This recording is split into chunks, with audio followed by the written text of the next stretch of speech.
Hello வணக்கம் and welcome to greet Indians நம்ம சேனல். இந்த வீடியோ நம்ம அதை பற்றி பார்க்க போகிறோம் அப்படின்னா மும்பை இந்தியன்ஸ் டெல்லி கேபிட்டல்ஸ் மேட்சோட ப்ரிவியூ தான் பார்க்க போகிறோம். So first of all already வந்து மும்பை இந்தியன்ஸும் டெல்லி கேபிட்டல்ஸும் இந்த ஐபிஎல் 2024 மேட்ச்சில் வந்து ஆடி இருந்தாங்க. ஸோ மும்பையோட ஹோம் கிரவுண்டில் அந்த மேட்ச் நடந்தது.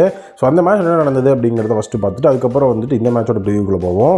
ஸோ ஃபர்ஸ்ட் ஆஃப் ஆல் வந்துட்டு மும்பையில் வேறு லெவலில் நடந்த அந்த ஒரு மேட்ச்சில் மும்பை இந்தியன்ஸ் ஃபஸ்ட்டு பேட்டிங் நிறுவி 234 ரன் 234 ரன்ஸ் அடிச்சிருப்பாங்க.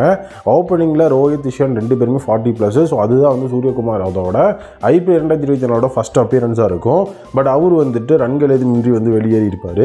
ஸோ டோட்டலாக வந்து ஆண்ட்ரிஸ் நாட்ஜியோட பால், அதுக்கப்புறம் ஹர்திக் பாண்டியா ஒரு டீசெண்டான 33 பால்ஸில் 39 ரன்ஸ் அப்படிங்கிற ஸ்கோர் பண்ணதுக்கப்புறமா ஃபினிஷிங்கில் டிம் டேவிட் ரொமரோ ஷெஃபோர்டு சேர்ந்து மொத்தமாக 31 பாலில் வந்து பார்த்தீங்கன்னா அவங்க 84 ரன் அப்படிங்கிறத வந்து ஸ்கோர் பண்ணியிருப்பாங்க.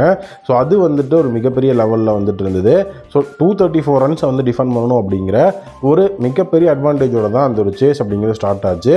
பட் அதுக்கும் வந்து பார்த்தீங்கன்னா டெல்லி கேபிட்டல்ஸ் ஒரு ரிவெஞ்ச் தான் கொடுத்துருந்தாங்க. ஏன்னா எம்ஐ பவுலர்ஸை பொறுத்த வரைக்கும் அந்த இடத்துல வந்து Bumrah 2 wicket, Romario Shepherd 2 wicket, so Gerald கோச்சன் 4 விக்கெட் அப்படிங்கிற மாதிரிலாம் எடுத்திருந்தாலும் ஸோ அந்த இடத்துல அவங்களுடைய ஸ்கோர் அப்படிங்கிறது டெஸ்டன் ஸ்டப்ஸ் ஒத்தாலாக போராடி ஸோ அவங்க வந்து பிளேயிங் லெவலில் டெல்லி கேபிட்டல்ஸ் என்ன பண்ணியிருந்தாங்கன்னா ஃபார்மர் எம்ஐ பிளேயர்ஸை உள்ளே கொண்டு வந்திருந்தாங்க. ஸோ ஜை ரிச்சர்ட்சன், டெஸ்டன் ஸ்டப்ஸ் 2 பேருமே ஃபார்மர் எம்ஐ பிளேயர்ஸ். அவங்க 2 பேர்த்து உள்ளே கொண்டு வந்திருந்தாங்க. ஜை ரிச்சர்ட்சன் பெரிய ஒரு மிகப்பெரிய லெவலில் பெர்ஃபார்மன்ஸ் எதுவும் கொடுக்கல. பட் ஆனால் வந்துட்டு டெஸ்டன் ஸ்டப்ஸ் அந்த சேஸையை வந்து கொஞ்சம் கொஞ்சமாக திருப்பிட்டு இருந்தார். ஸோ நினைக்கப்பட்ட 20 ஓவர்களில் பார்த்தீங்கன்னா 8 விக்கெட் இழப்புக்கு 205 ரன்கள் அடிச்சு ஸோ அந்த ஸ்கோருக்கு கிட்ட வரைக்கும் வந்துட்டாங்க. ஏன்னா இன்னும் பார்த்தீங்கன்னா வெறும் 29 ரன் தான்.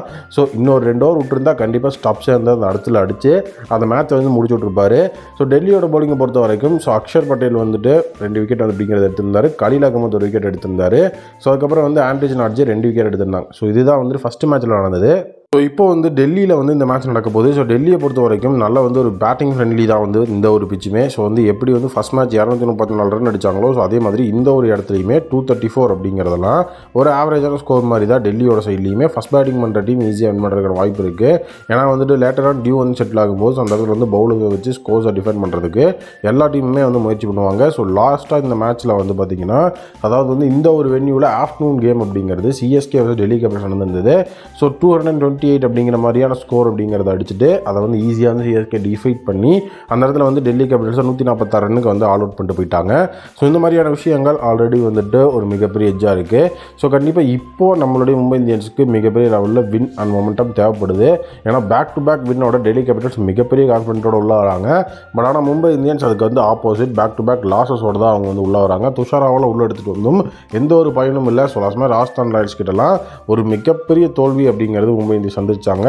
அண்ட் இப்போது இந்த ஒரு சுச்சுவேஷனில் பாட்டம் ஆஃப் த டேபிளில் இருக்கிற எல்லா டீமுமே வின் பண்ண ஆரம்பிச்சிட்டாங்க. பஞ்சாப் கிங்ஸ் நேரத்தில் 262 அப்படிங்கிற டார்கெட்டை சேஸ் பண்ணி வின் பண்ணி மும்பை இந்தியன்ஸோட டேபிளில் வந்துட்டு மேலே ஏறிட்டாங்க.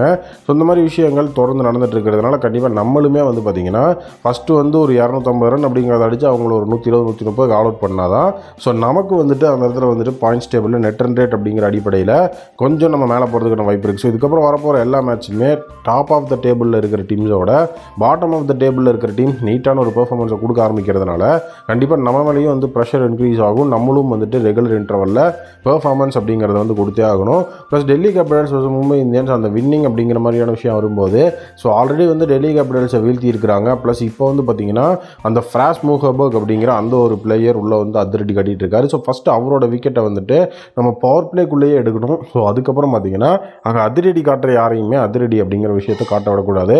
ஏன்னா ஃப்ரேசர் மூஹபர்க் எடுத்துட்டோம்னாலே அடுத்து அவங்களுடைய பேட்டிங் காம்பினேஷன் அப்படிங்கிறது கன்ஃபியூஸ் ஆகும். ஏன்னா ஆல்ரெடி டெல்லி கேபிட்டல்ஸ் வந்து பார்த்திங்கன்னா அக்ஷர் பட்டேல் நம்பர் 3 யூஸ் பண்ணி அவர் 50 அடிச்சிருந்தாலுமே அது அவரோட ஏரியா கிடையாது.